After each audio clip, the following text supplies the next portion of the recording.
Welcome to this edition of Inside SAU Athletics. I'm Jess Vargas. And I'm Karma Caldwell. On this week's episode, we're recapping the men's bowling season. The men's bowling team had another great year, capped off with a great postseason. St. Ambrose came out strong at sectionals, taking first place as a team. Their strong performance earned them a spot in the national tournament in Las Vegas for the 7th year in a row. The team would finish in 7th place overall. In singles competition, sophomore Lucas Hersrud made a huge statement. At the Chicago sectionals, Hersrud earned one of only 24 spots with an average score of 239.5. St. Ambrose men's bowling continues to prove they can compete with some of the best programs in the country. Joining us now is sophomore Kendric Siders. Thank you for being with us today. The team had a great season, but what did it mean to take first place as a team in the sectional?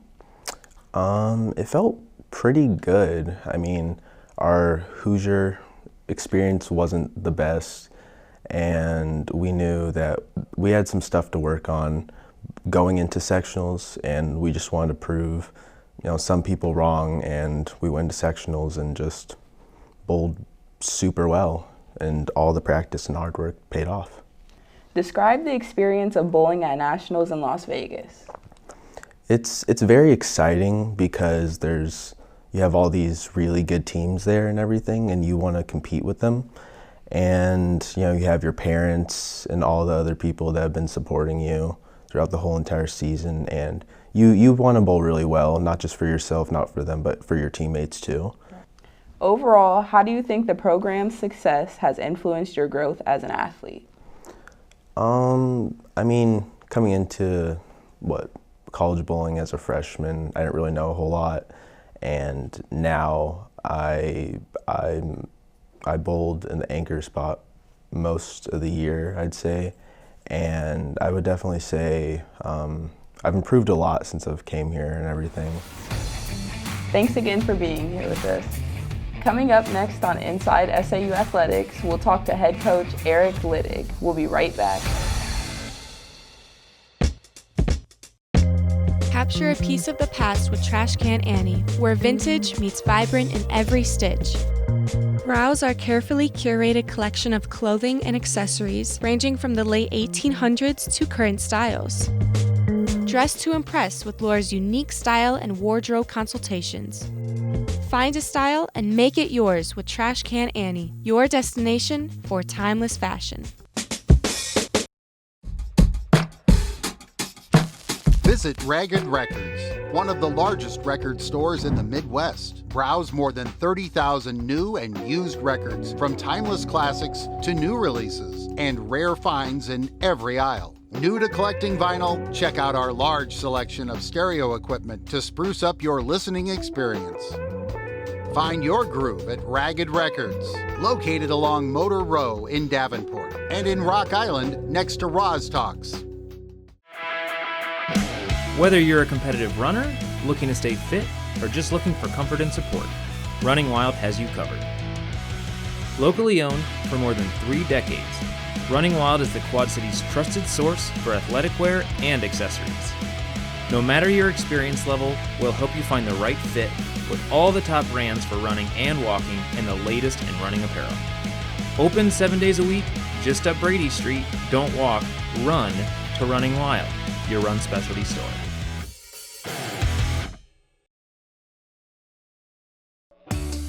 Tune in to KALA and hear something different. Programming that celebrates the diversity of our listeners. We're advocates for the arts, showcasing your favorite music from around the world. We're storytellers, producing award-winning news and educational podcasts. We're dedicated sports fans, bringing you the latest Fighting Bee action from St. Ambrose University. We're a learning lab, mentoring the next generation of broadcasters and content creators. A part of your community for 5 decades. We're KALA Radio, 88.5 FM and 106.1 FM. Turn it on and turn it up.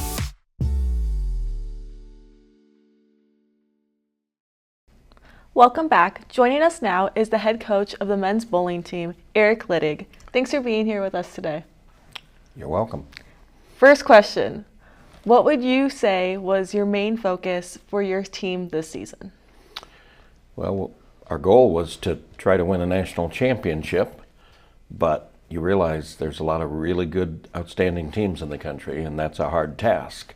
And there's a lot of luck involved getting there, and once you're there.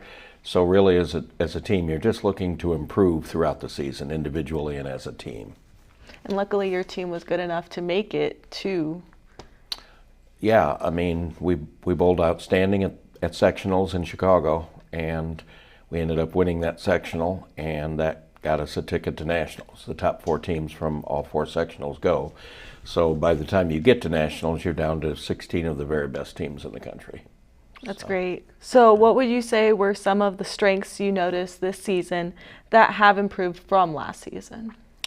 Well, last season we had the youngest team in the nation to make nationals. We had 5 freshmen on our team last year, and no other team had more than 2. And we made it by the skin of our teeth last year in Dallas.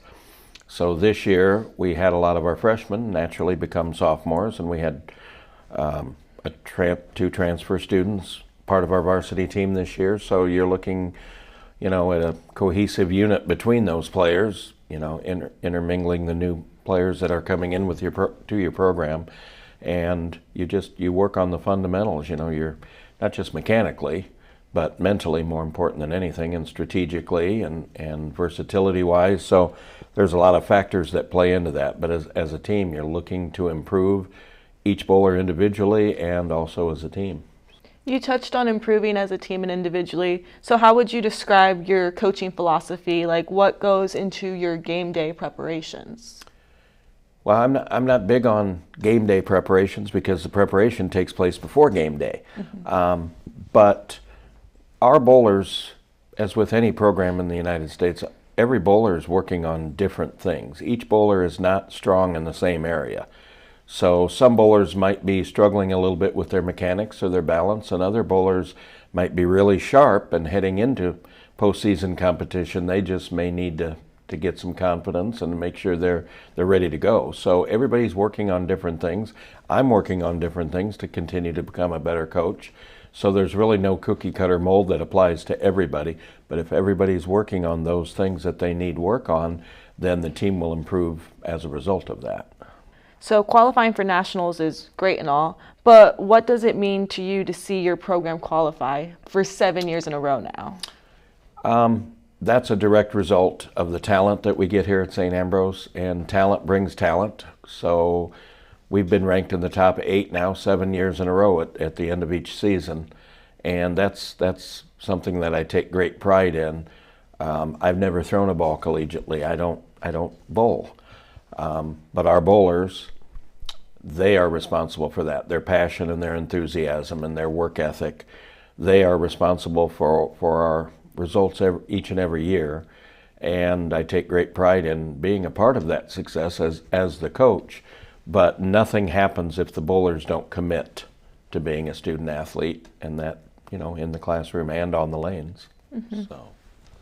So where do you see the future of the men's bowling program here at SAU going? Very strong. We're only losing one of our seniors, Zach Grime from California. He graduates this year. Been a huge part of our program the last 4 years. But we're bringing a lot of talented players back, plus some brand new incoming players that have already signed to bowl for us. We're very deep, as most of the top teams in the country are very deep. That's part of what sets them across as top teams.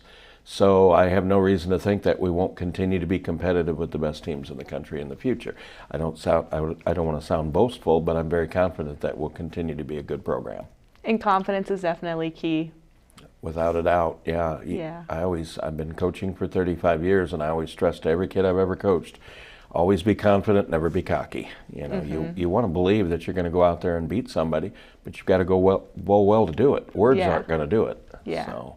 Well, thanks for being here with us again. Certainly. And congrats on a phenomenal season. Yeah, we finished 7th in Las Vegas at the National Championship Tournament.